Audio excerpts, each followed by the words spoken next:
Good morning, good afternoon, and good evening, dear participants. Welcome to the session on benchmarking as a tool to drive improvement.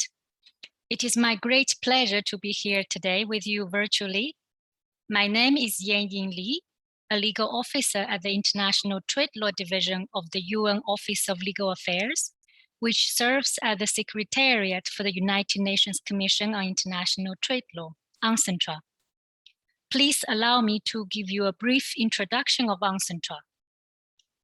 UNCITRAL is a subsidiary organ of the General Assembly, established in 1966 to further the progressive harmonization and modernization of the law of international trade. Members of the UNCITRAL are selected among states members of the United Nations and represent different legal traditions and levels of economic development. The current membership comprises 60 states and structured to ensure the various geographic regions and the principal economic and legal systems of the world are represented. The General Assembly elects members for terms of 6 years. Every 3 years, the terms of half of the members expire. UNCITRAL prepares and promotes the use and adoption of legislative and non-legislative instruments in key areas of commercial law. These instruments are negotiated through an international process involving a variety of participants, including member states, non-member states, and invited intergovernmental and non-governmental organizations. When assessing whether to invite a particular NGO to UNCITRAL sessions, the UNCITRAL Secretariat generally considers whether the NGO is international in focus and membership. It also checks 3 other criteria as shown on the slide. Please take a look if interested.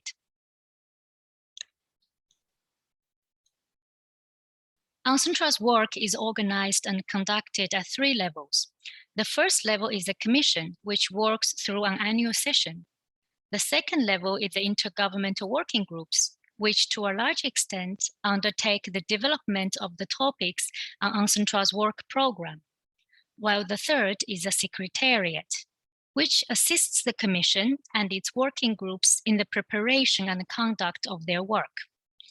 UNCITRAL sessions are held alternatively between New York and Vienna.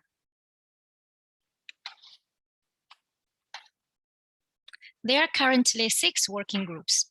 My presentation today will focus on the legislative guide on key principles of a business registry, which was developed by Working Group 1 on MSMEs. At its 46th session in 2013, the Commission agreed to add to its work program work on reducing the legal obstacles faced by MSMEs throughout their life cycle. Such work should begin with a focus on the legal questions surrounding the simplification of incorporation. Working Group 1 commenced its work in February 2014 and agreed that in addition to the simplification of incorporation, simplification of business registration also contributed to reducing the legal obstacles faced by MSMEs. The Working Group thus added a second project on best practices for business registration. Between 2015 and 2018, the Working Group discussed several drafts of the legislative guide on key principles of a business registry, and the final text was adopted in June 2018.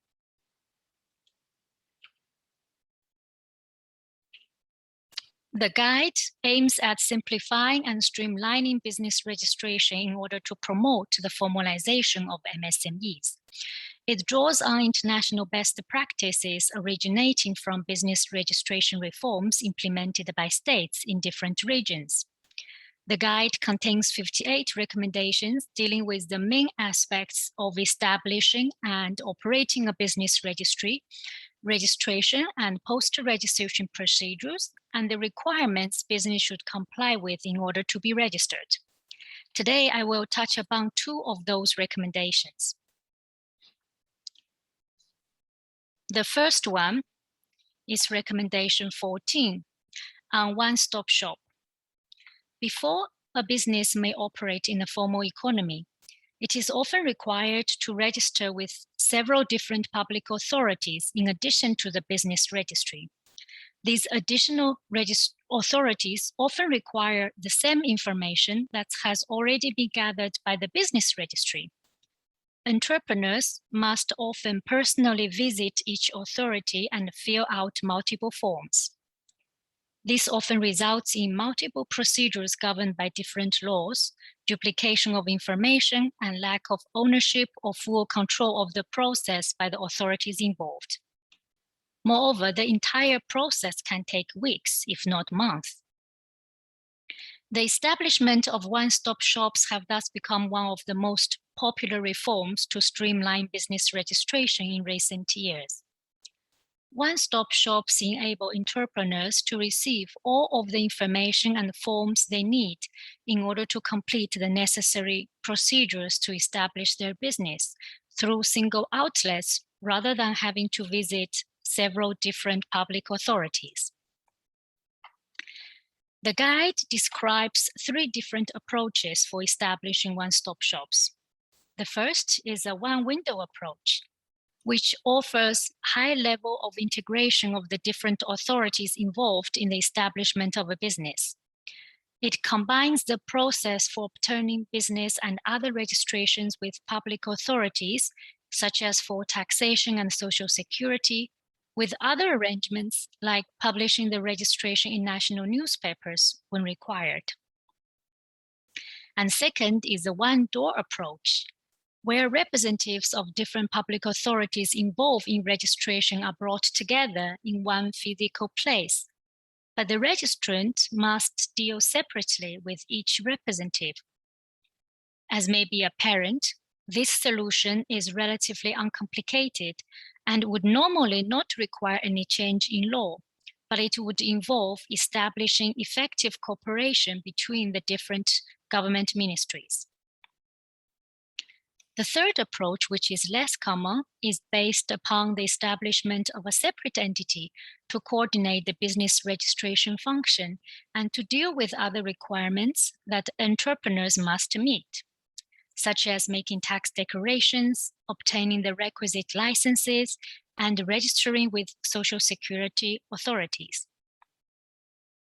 Regardless of the approach chosen for the implementation, it is important to emphasize that a one-stop shop does not require the establishment of a single public authority with oversight of all of the other authorities related to the one-stop shop. Instead, it involves designating which public authority has oversight of the single integrated interface, while all of the public authorities participating in the one-stop shop retain their functional autonomy. Another recommendation I will touch upon is recommendation 21 on minimum information required for registration. It is worth noting that item D, the identity of the person or persons who are authorized to sign on behalf of the business or who serve as the business legal representatives, has been slightly amended in the newly adopted UNCENTRAL Legislative Guide on Limited Liability Enterprises. The Guide on Limited Liability Enterprises, adopted by the Commission session this summer, distills good domestic practice at key principles concerning simplified business forms into a series of recommendations. And the relevant standard in the Legislative Guide on Limited Liability Enterprises includes the identity of each person who manages the limited liability enterprise. Requiring the enterprise to disclose the identity of each person managing the business provides greater transparency to state authorities and third parties dealing with the enterprise. For these reasons, the approach in this recommendation differs from that of the Business Registry Guide, which requires information on the business's legal representatives or those authorized to sign for the business to make third parties aware of any limitations in the manager's authority. The Guide on Limited Liability Enterprises ensures protection of third parties through other mechanisms, such as restrictions upon the authority of a manager will not be effective against third parties without proper notice. Thank you very much. I will now share the link to the legislative guide in the chat of the Zoom platform in case if you are interested.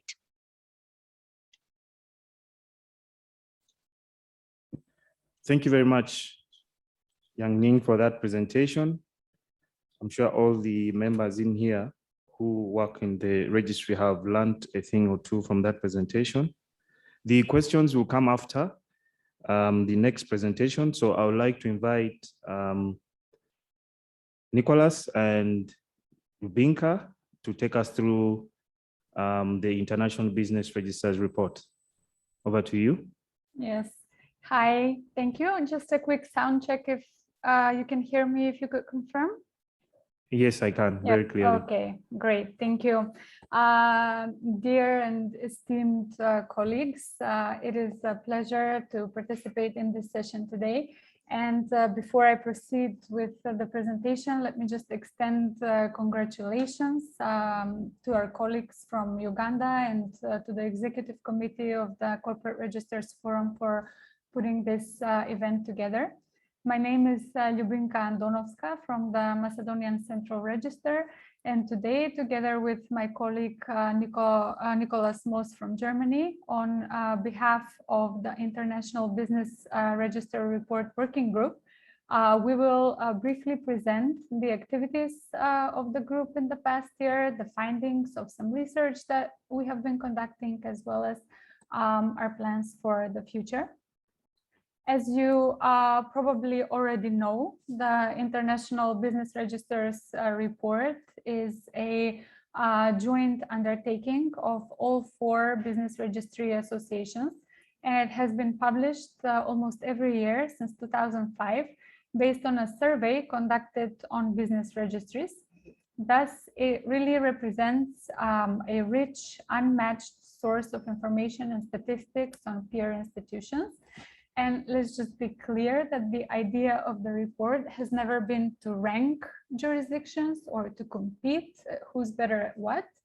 To the contrary, the mission has been and remains to showcase that there are different ways of doing things, different priorities, varying contexts, and the report is where you go to look at what peer organizations are doing, how they're evolving, and whether there are any good ideas you can further look into.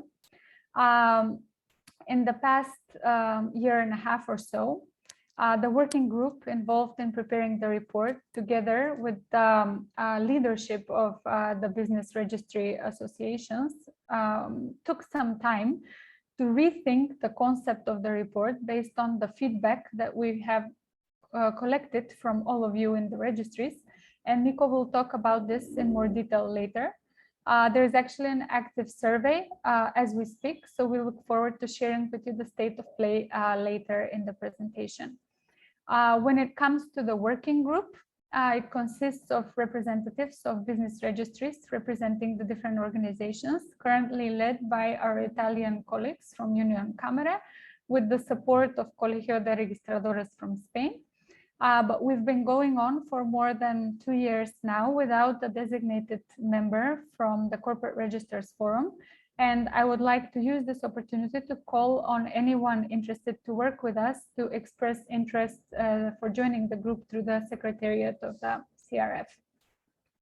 So instead, in the first half of 2021, instead of a standard survey, we conducted case study research on how COVID-19 has affected business registries, and I would like to share some details about that with you in the next few minutes. And this is actually a good sort of follow-up to the session on how registries have coped with COVID that we had a chance to listen to previously.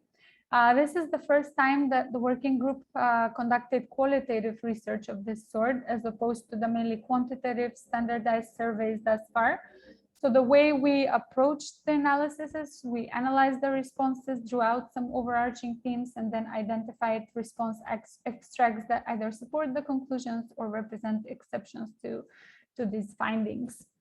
So a 5-question questionnaire was distributed to all member jurisdictions in March 2021, with a submission deadline in April.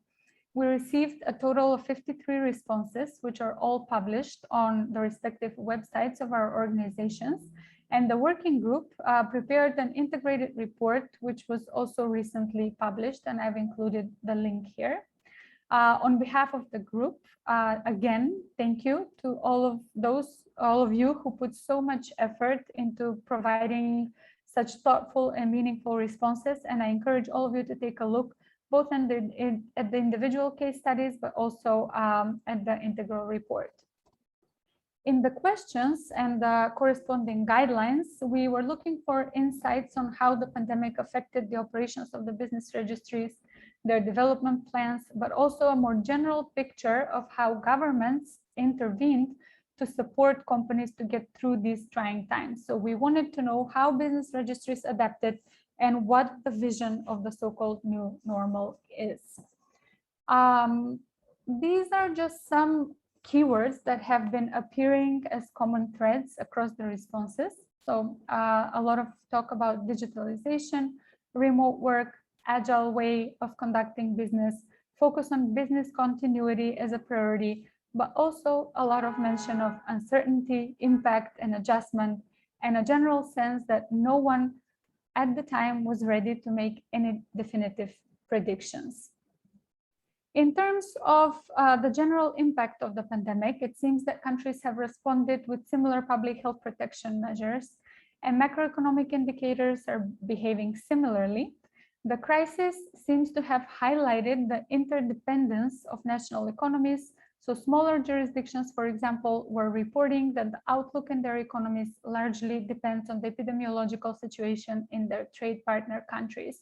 What is interesting here, and our colleagues from Singapore already mentioned this, and we definitely saw it as a thread across the responses. It seems that business dynamics numbers in terms of newly opened and closed businesses do not seem to reflect these dire macroeconomic trends. Many jurisdictions are reporting that business startups are at an all-time high, and we are quite happy that we are now able to follow up these insights with quantitative data that we're currently collecting with the survey, as Nico will explain later. In terms of impact on workload and operations, jurisdictions are reporting unprecedented impact, and the two overriding priorities seem to have been to ensure business continuity and to protect the safety and well-being of staff. And these seem to have been largely achieved. Maintaining service times and service levels has definitely not been easy, though. It seems that registries have been able to quickly scale up processes and procedures already in place. An area that seems to have seen a major rethink and design of approach has been customer support, and it seems that many registries are yet to define a sustainable model to support their operations in the future. Not surprisingly, one of the biggest challenges has been remote work. Some registries had experimented with remote work prior to the pandemic, but for most of the responding jurisdictions, this was the first time that the majority of the workforce has been working from home. Overall, though, it is impressive to see how registries have been quick to adapt their working practices to maintain core functions. In terms of the impact on development projects and strategy, continuous work and investment in digitalization seems to have paid real dividends.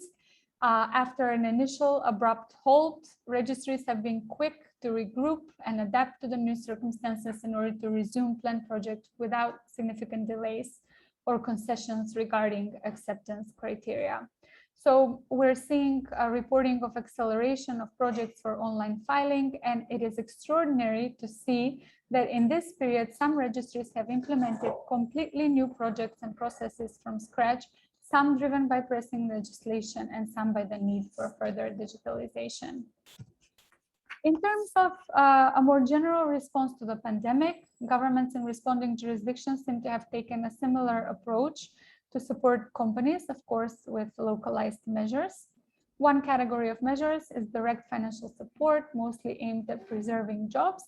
But what we see is that registries have been actually expanding their mandate in this period, whereby a lot of the distribution of state aid has heavily involved in one way or another business registries.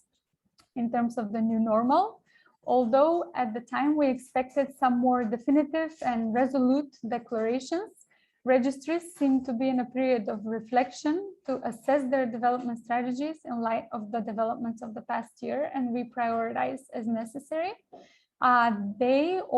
We are analyzing how the new ways of working could be optimized.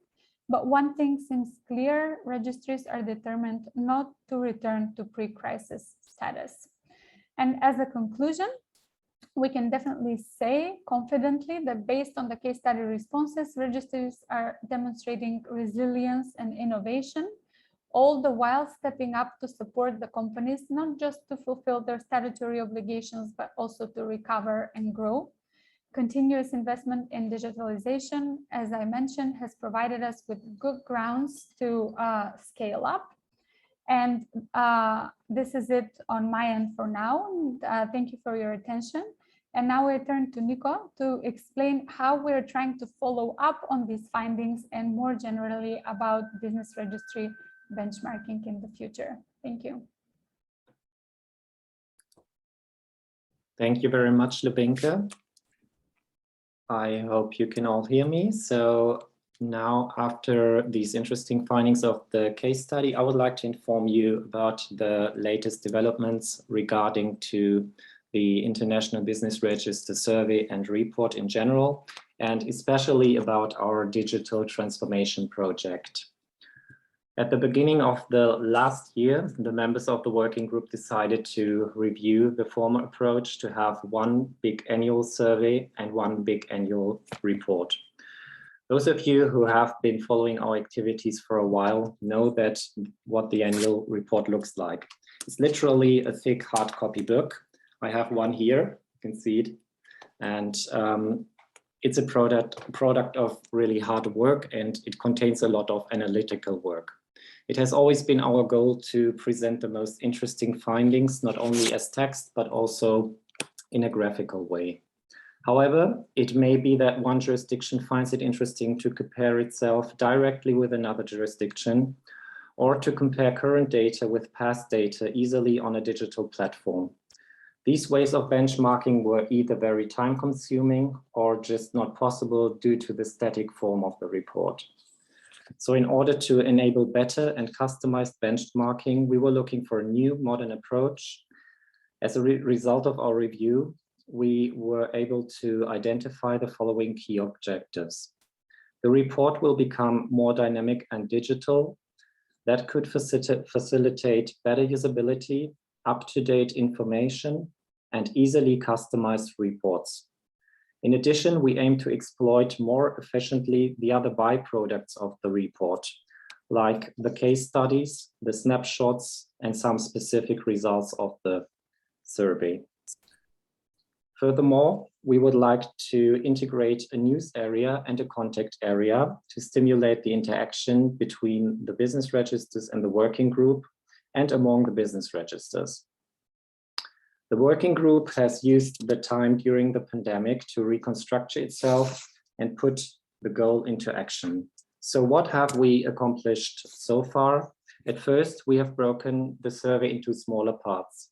The survey used to contain about 75 questions. Now the first new survey contains only 15 questions. I must say more or less 15 questions because the number of questions depends on the answers given. There will be a core set of questions that need to be asked each year. Once a jurisdiction has answered these questions, there will be an opportunity to either simply confirm the answers from the previous year or change them. Experience has shown that basic things such as the name of the business register or the funding model change very rarely, so that answers don't need to be typed in again each time, but can simply be confirmed. In addition, there will be thematic questions throughout the year.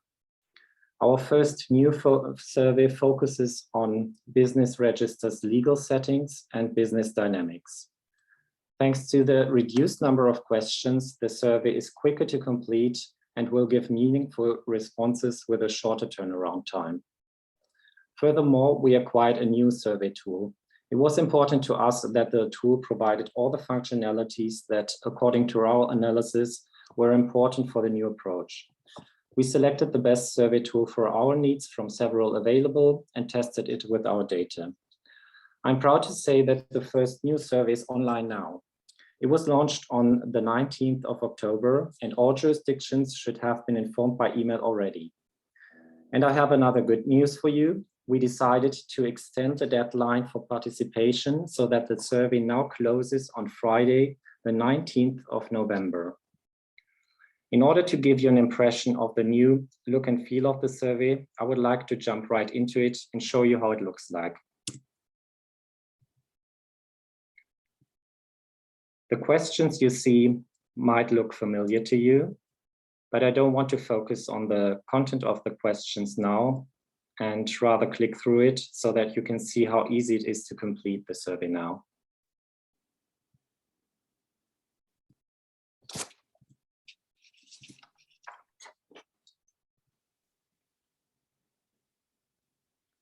So this is basically it.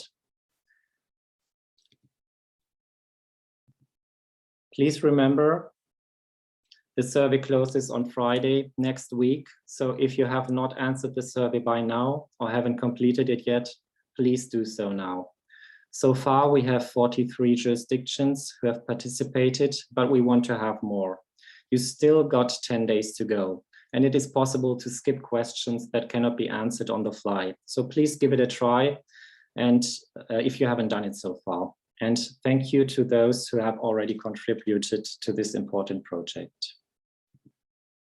So what will be our next steps? After the survey closed, the working group will work on the report. There will still be a narrative part in which the most interesting findings are presented. But instead of extensive narrative data analysis, we aim to have shorter and crisp comments of the working group. But we will also go deeper into the analysis of which functionalities we can offer in the future. We want to enable users to create dynamic reports themselves. It would be useful to implement a web functionality that makes it possible to carry out customized comparisons and select different filters. Then the user can, for example, have a look at those jurisdictions that are of interest to him or her. The user could filter by regional viewpoints according to the development status of a jurisdiction or according to the structure of the business registers. The user could also only display those answers to questions that are interesting for him or her. And in future, we also want the user to be able to select the results from different time periods. In addition, the user should be able to display the results either in figures or graphically. Furthermore, the web portal shall get some subsections. The snapshots from the business registers, which have always been at the end of the report in the past and which have proven to be very useful, shall be available online. The business register shall be given the opportunity to keep this data up to date. We would like to collect the case studies in one subsection, and it should be possible for the business registers to contribute more case studies throughout the year. We are also planning a section for the latest news within the business registers world. There we will report about news, but also the business registers themselves should have the possibility to share their latest news in this section. The interaction with our users shall be improved by providing a contact section. This can become an interesting source for upcoming surveys about which topics might be of general interest. So these are the next steps that we are planning. However, in order to get the most out of this project, for all business registers, one thing is very important. I would even say it is the most important thing in this project. The most important thing is that as many business registers as possible join in and answer the survey.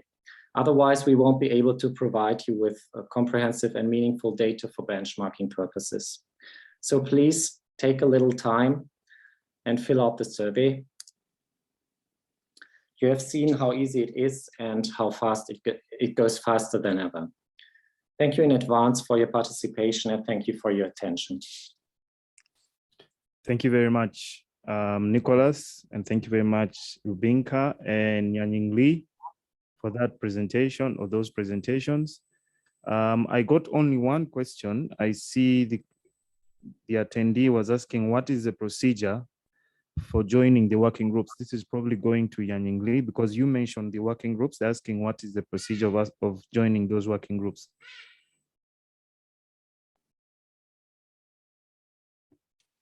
Thank you very much for the question. Yes, so for the working groups is composed with delegations from member states, non-member states, intergovernmental organizations, both intergovernmental and also non-intergovernmental organizations. I assume the question is regarding the one I mentioned for the NGOs. Is that correct? And so for the NGOs, the procedure is that if your work is relating to, I'll just quickly while speaking, sharing the slide on the screen. If your work of the NGO is related to one of the topics being discussed at UNCITRAL, and then the other criteria are just share on the screen.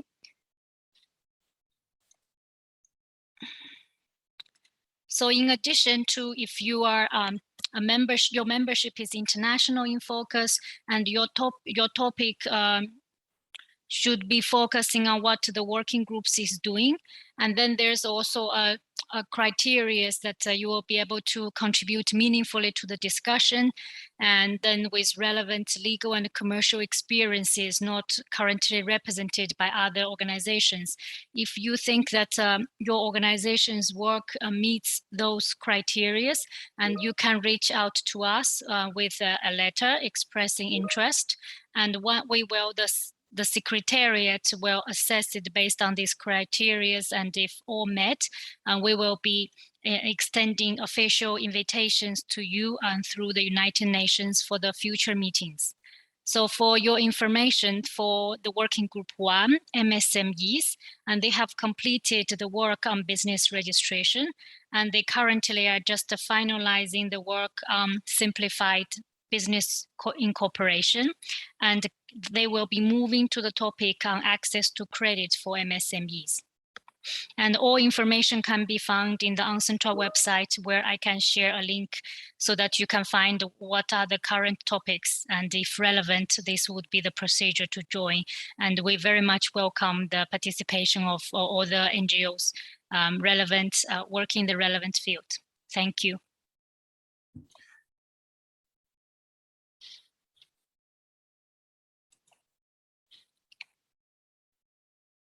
Us via Pathable and Zoom. I thank you all for your participation. Just a quick summary of what we had during the day. We had the opening ceremony in the morning. We had remarks from the conference director, Ms. Caroline T. Egesa. And then we had remarks from the Uganda Registration Services Bureau, from the Registrar General. We had our board chairman presenting to us. And then we had opening remarks from the CRF president. And then the conference was officially opened by Mr. Souza John Bosco, who was representing the Attorney General. And one of the things he mentioned that I noted was that we need to move citizens from being in line to get them online as registries. We then had a roll call from Michael, who ably called out every other jurisdiction that is part of the conference. Then we had a presentation from the Registrar General Uganda Registration Services Bureau about URSB. And then we moved to presentations on how registries have supported businesses through COVID-19. The speakers included Nur Azima Abdul from Companies Commission of Malaysia. We had Ang Suu Hui, the Divisional Director, Customer Experience in Singapore. And then we had a local presentation from the Director Insolvency and Receivership, Mr. Mustafa Antale from the Ghana Registration Services Bureau. Then earlier we had a panel discussion moderated by Mr. Robert Chirunda that focused on how blockchain and artificial intelligence can help registries support businesses. On that panel discussion, we had Mr. Vivek Meena from the Ministry of Corporate Affairs in the Government of India. And then we had Mr. Noah Balesamvu, who's the head of technology at Savannah, Uganda. And then we had Mr. Russell Perry, who is the CEO and founder of company. The last presentation just came from Yang Ying Lee from the United Nations Commission on International Trade Law. It was focused on the legislative guide on key principles of a business registry. Then we had a report on the international business registers, that was led by Rubinka from the Central Register of the Republic of North